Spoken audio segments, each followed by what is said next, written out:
Guys, magluluto tayo ng tinola. Kung magluluto kayo ng tinola, ganito ang gawin yung kahit sa luya, parang pansit. Tapos inyong ilagay sa mantika, inyong gisa-gisahin.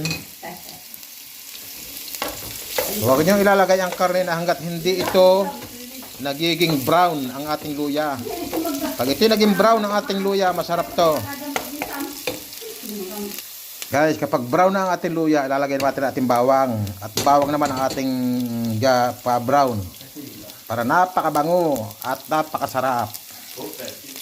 Tapos siya mag-brown, ilagay na natin ang ating sibuyas. Tapos ating mag-isang lahat, ilalagay natin ang ating manok.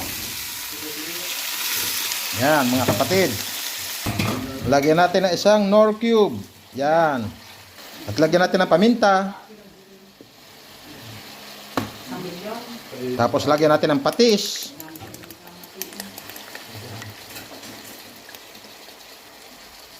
Tapos natin malagyan ng patis. Ating medyo lulutuin na kaunti dyan sa ating patis dahil ang manok naman niya magtutubig yan. Mamaya natin lalagyan sa baw kung nilaluto na kaunti. Guys, tapos nating maluto sa patis, luto na kaunti ang manok. Lalagyan natin ang ating hugas bigas. Pinaghugasan to ng bigas ang ating hasabaw, mga kaibigan. At dyan natin palalambutin ng tuloy. Luto na ang ating tinola. Nilagyan natin ng espinachi. Ayos na. Kain na na.